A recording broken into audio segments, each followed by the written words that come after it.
Hello, dear viewer, and welcome back to Fantasian on iOS and Apple Arcade with me, John. Oh, what's this? Wait a second. No, are they all locked?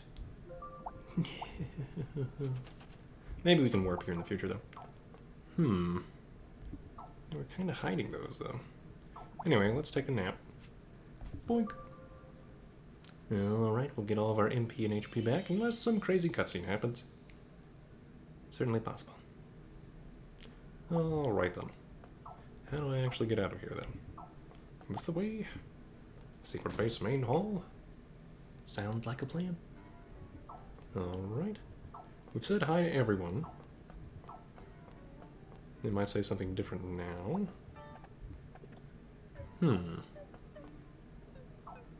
Okay. So far, so good. Let's see if the weapons thing is working. Yep. Right there. Okay. Nope. Not ready for us yet. Maybe we need to talk to Prickle and Clinker again. Yeah, Prickle and Clicker. Alright. Prickle and Clicker. Getting used to those names. Okay. You know, I wonder if they tried to make this building look like a heart. Because it's kind of on that axis. Because the heart doesn't sit like the fake heart does. It's not perfectly vertical. It's more of a kind of like diagonal. Anyway. Moving on. Hello? Using this terminal, I have investigated your origins. You come from the human realm. Please observe. Are you familiar with wormholes? There's a hole in the sky of events. Is that a wormhole? This machine realm is connected to the human realm by a wormhole. Lord Vam has modified Sentinel units to create new machines. He also created a wormhole in order to send them to your realm. Let me guess, those machines are the bacteria, and they're traveling to our world through the wormhole. So if I'm getting this right, the wormhole connects to our world. It's like a tunnel between this world and ours. Vam creates the bacteria here in the machine realm, then sends it through the wormhole to contaminate our realm. For clarity's sake, I will use your term, bacteria, in further explanation. The bacteria was created for the purposes of collecting emotion. What purpose could that serve? Vam is acting in opposition to order. By gathering emotions, he gathers chaos for his cause as well. Bestowing hearts upon the robots here is another form of his protest. I might be wrong, but if that wormhole connects to our world, we might be able to use it to go home. It certainly seems plausible, but before we jump in,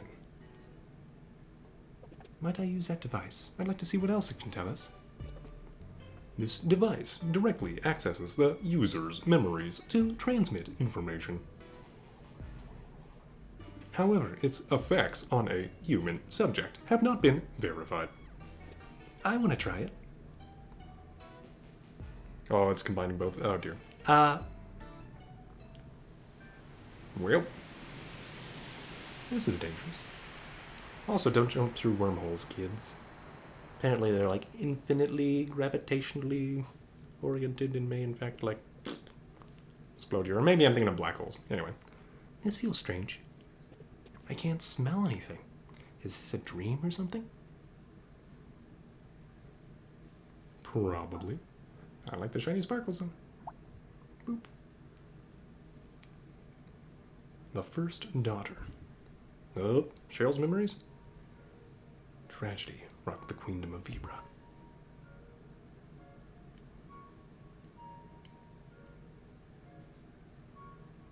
The newborn princess had been kidnapped. The kidnapper left a sinister message, which hung like a storm cloud over the palace. We are here to darken the future of Vibra. We have taken your nameless princess. She who shall call chaos upon the queendom. We demand the immediate termination of the royal bloodline and the full transfer of power to the people. Vibra, having barely just finished celebrating the birth of the princess, was now filled with mourning over her disappearance. Queen Synthana and her husband, Prince Garland, rallied their most trusted vassals. The company immediately began searching for the missing princess. In 2 days' time, Prince Garland managed to track down the kidnapper's hideout. But the newborn princess was nowhere to be found. The child had vanished without a trace.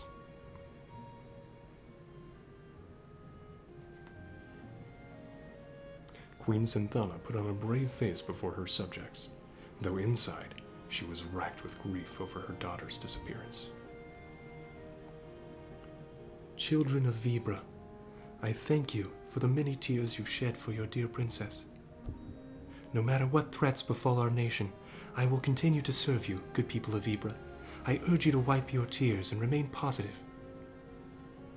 The queen boldly addressed and implored her subjects, but they were shocked to see the toll tragedy had taken on her body. Queen Synthana appeared before her people 3 days after the princess's abduction. In that short time, she had become thin and frail. Her body betrayed the desperation in her heart as a mother who had lost her daughter. But strength still shined in her eyes. She refused to let her citizens succumb to despair as she had. Still, it was plain to see that the queen was pushing herself too far. The search for the heiress to the throne continued, but the abducted princess's whereabouts remained unknown.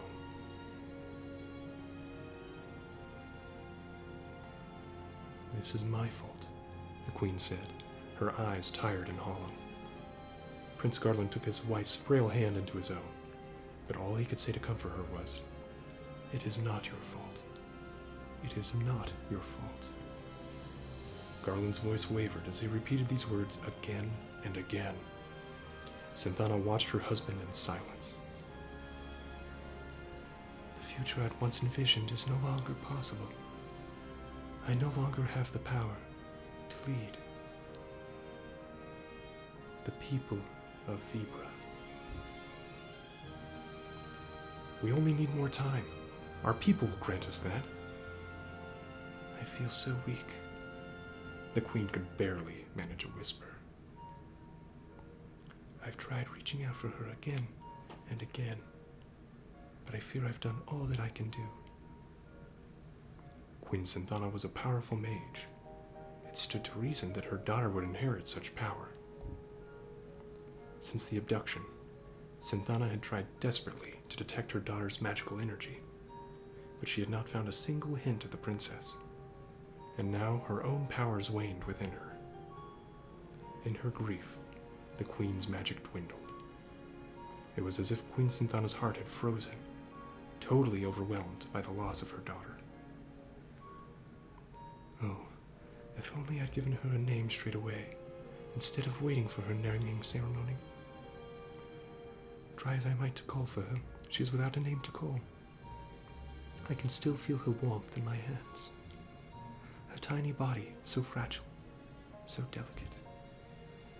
Tears streamed down Queen Synthana's face.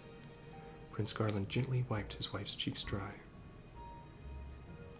My queen, please, try to be at ease. I am here with you.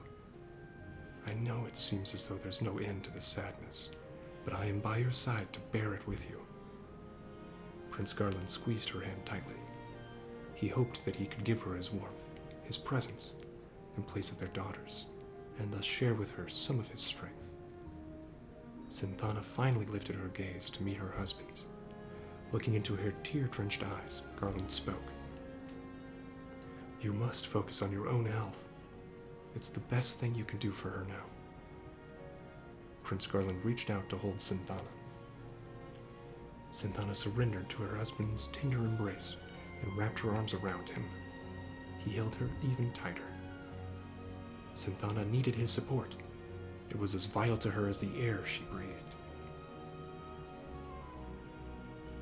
the princess's whereabouts remained unknown. Days became weeks. Weeks became months. In time, the Vibran public came to assume their princess was dead. But none dared say so out loud. The citizens remained strong and granted Queen Synthana and Prince Garland fealty and love. Eventually, the people of Vibra stopped talking about the nameless princess altogether.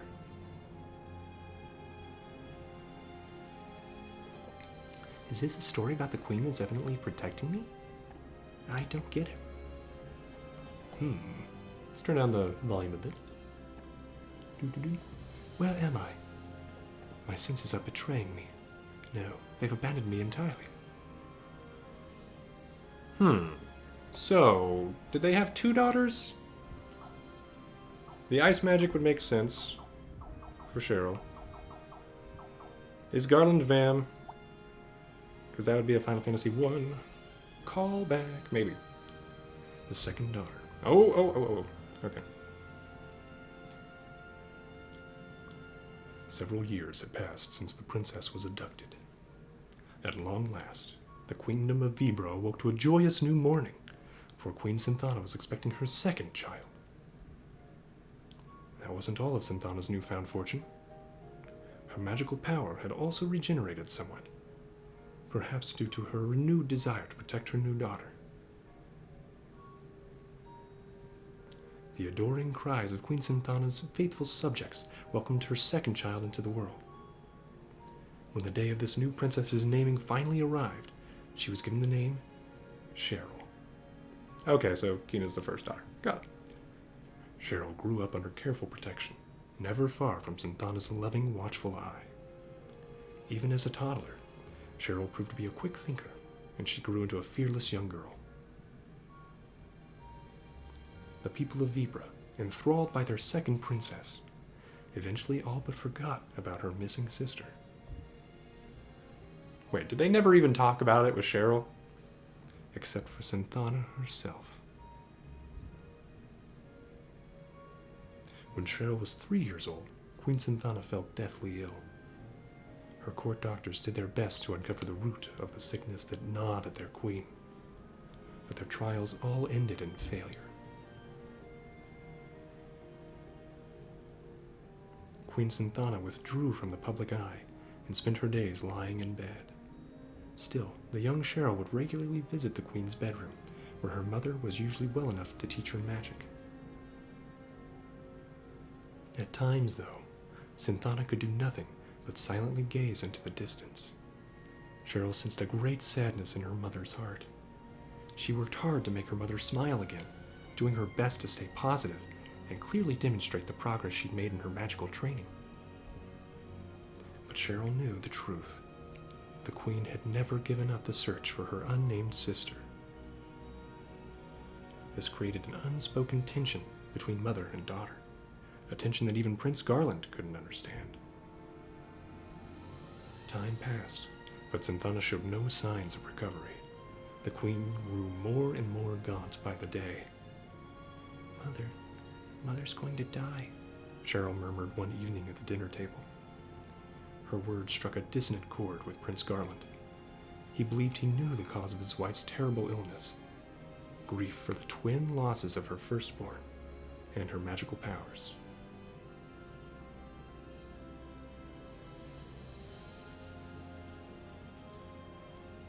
You're right, my darling, said Queen Synthana, smiling sadly at her husband. As you say, I cannot let go of our missing daughter. Her absence eats away at me, even now. When she was here, I couldn't protect her. When she was gone, I couldn't save her. Is she alive, or is she dead? I cannot even mourn her uncertainty. Guilt and doubt had built up inside the queen, like rocks in a riverbed, slowly but surely wearing down what strength she had left. Giving birth to Cheryl, and watching her grow up in safety, only served to push her guilt for the loss of her firstborn over the brink. Unable at last to control the pain she'd kept harnessed for years, Queen Synthana knew she had reached a point of no return. No, my queen, I forbid it. Ending your life would not change a thing. Prince Garland was deeply saddened when he heard his wife's decision. I am sorry, my darling, but I can never forgive myself for my weakness that day. Please watch over Cheryl. She is a very strong child, but also very sensitive.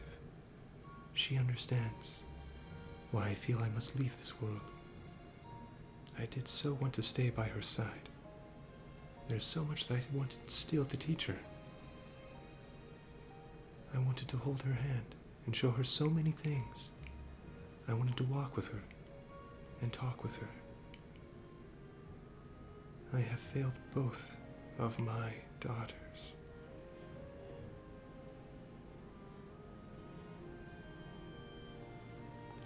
Sensing something was amiss, Cheryl came running into the room. She dashed over to her mother and clung fast to her. Her attendant stepped in soon afterwards, but maintained his distance from the family. I beg your pardon, Your Highness. I was unable to stop Princess Cheryl. Never mind. Thank you, Sebastian. Synthana smiled at the attendant to assuage his guilt. She then caressed Cheryl's hair gently. Cheryl, you're such a strong girl. Mother, don't. Cheryl felt the weak touch of her mother's fingertips. She could tell the queen barely had any strength left.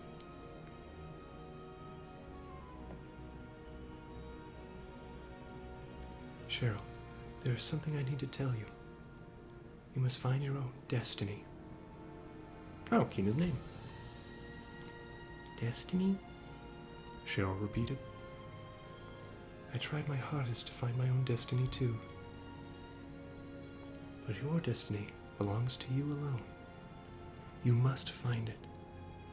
When you do, you'll become much stronger. You will grow into a queen worthy of your subjects' love. Synthana reached out to Cheryl and closed her eyes. She tenderly ran her fingers through her daughter's hair. Both Cheryl and Garland sat beside her, watching without saying a word. Synthana's hand slowed to a stop. A moment later, it softly fell onto Cheryl's shoulder. At last, Queen Synthana was at peace.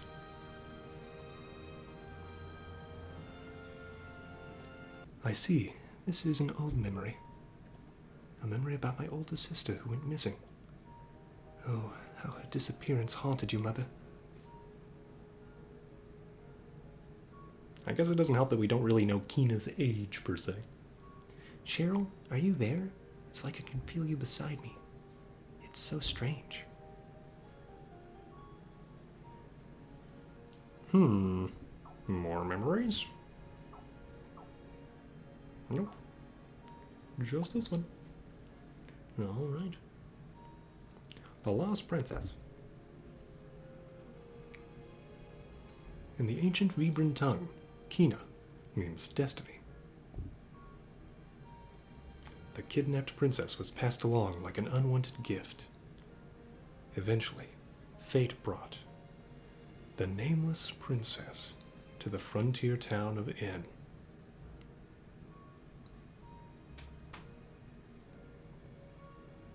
Owen, acting on a whim to look in the alley where she had been left, may have been guided by destiny as well. When he saw the abandoned child, Owen felt a mysterious, luminous presence around her. It was a manifestation of Queen Synthana's desires to protect her daughter. Owen gave the child her first ever name, Kina. The ancient Vibran tongue recognized two senses of destiny.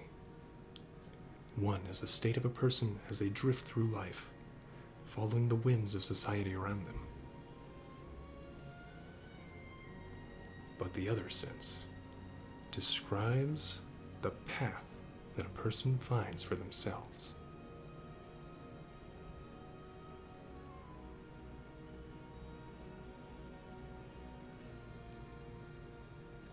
The Lost Vibran princess ended up in N just like I did. And then she met Owen. Wait, it can't be. Can it? The Lost Princess, she's me. Cheryl! Kina? I don't know what to say. That woman in the light? She's my mother. She's our mother. It's hard to believe, but I know it's true. I'm the Queen's lost daughter.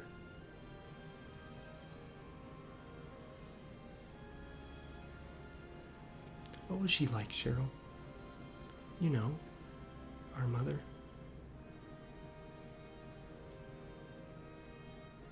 She was deeply sad. The mother I knew as I grew up was nearly always crying. They say she used to smile resolutely upon her subjects, but that was not the Queen, not the mother that I knew. It was hard for a child to bear. Very, very hard. Seeing her lie there, disconsolate, knowing that she had lost someone whom I could never replace. Mother never saw me. Not really, though I stood right before her. Mother's heart was filled with my sister's absence. It had no room for me. It is so very hard to feel unloved, and I felt it every single day. Oh, Kina, how you must despise me. How selfish you must think I am. I don't think you're selfish, Cheryl. I even understand how you feel. Growing up, I had family in Owen, but I still always felt this deep, sharp pang of loneliness. It's painful not knowing who you are. When you felt that spirit, it never occurred to you it was your mother? I mean, I always felt like someone was protecting me, but I've had powerful magic since I was little. I just thought it was part of that. I never imagined it was my mother. When I realized that my own mother was protecting you, I couldn't help but feel strange, and I'll admit, angry as well. Suddenly, I was that selfish, jealous little girl again. I wish that I could take back the horrible things I said to you. I'm not the only one she protected. I know I wasn't fully conscious, but I could still feel it so clearly. Our mother appeared that day to protect both of us. Kina. I know she did. You're right. Deep down, I felt it too. Right? Thank you, Kina. Perhaps she will appear again someday. I'm sure she will. You know how good we are at getting into danger. Well, the next time she appears, we certainly have something to tell her. We do? What's that? How much she means to our family, of course. Yeah, you're right. Let's talk to her together, as sisters. Yes, let's.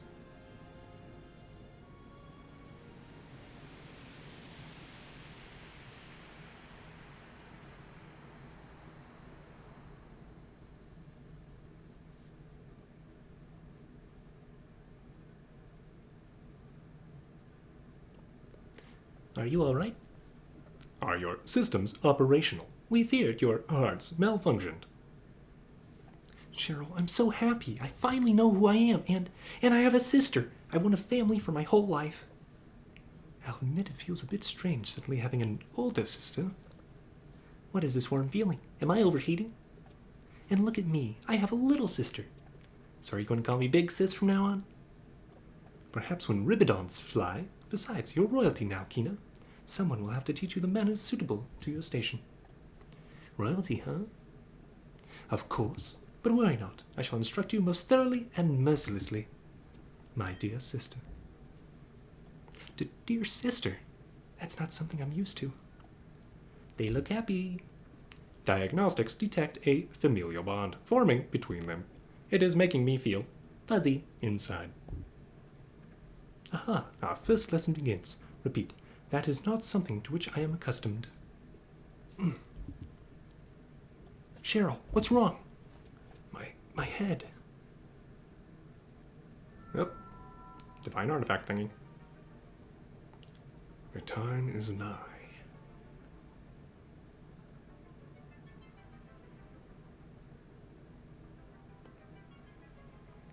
The time is nigh for all of the divine artifacts to return to their master.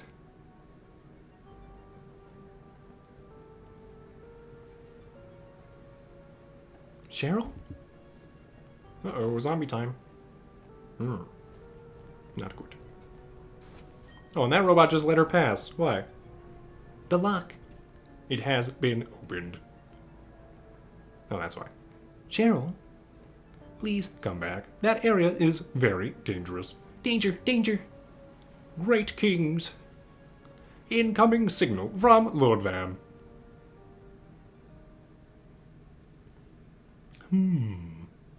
Well, that seems dangerous.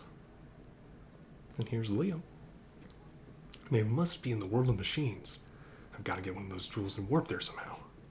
But how? Welcome. Come, take a look. We've got a whole new stock of items fresh off the Ezra. The Ezra? Of course. I should try talking to the captain of the Ezra. As for Keenan and Cheryl, I should tell Owen and Sebastian. But what could I even say to them? Oh, young man, surely something I have tickles your fancy. Sure. Like, I don't know. Random gym selection?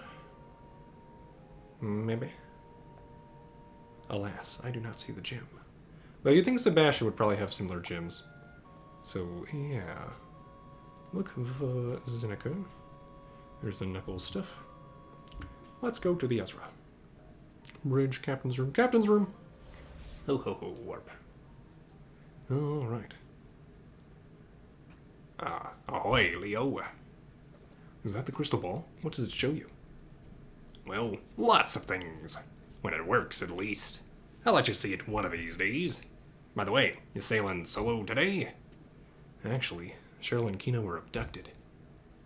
What? Abducted? Vam the Malevolent took them. Vam the Malevolent? He appeared and took them away. I couldn't stop him. We've got to go after him. Where'd he take him? He said something about a machine realm? They're probably where I first lost my memories. Good thing you've got that warp device. It can take you anywhere as long as you can remember it, right? Usually, but it can't take me back to the place full of machines. I think that's because it's somewhere beyond this world. If my memories are correct, we need one of the jewels from Cheryl's necklace. If we had one of those, we could upgrade the warp device. No, problem solved then. Huh? All you've got to do is remember where the necklace is and then warp there. About that, I've tried, but I just can't seem to remember it. Boy, there's nothing so important you can't forget it, eh? Aha, I've got it.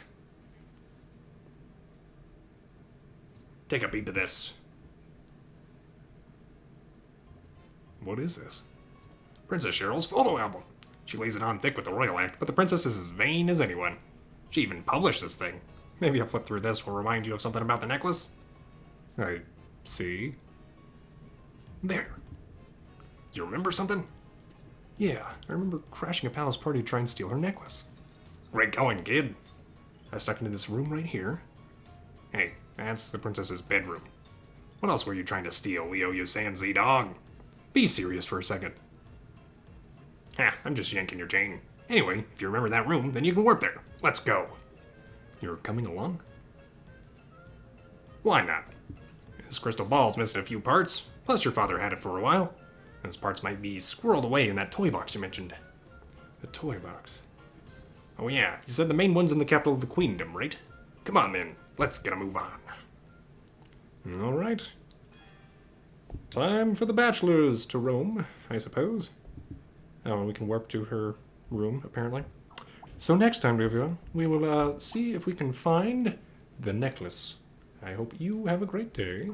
Subscribe if you want to see more gaming videos, like if you enjoyed this, yada yada yada. Comment below on whether princesses should publish their own magazines. That seems, yeah, it seems pretty vague. Anyway, have a great day.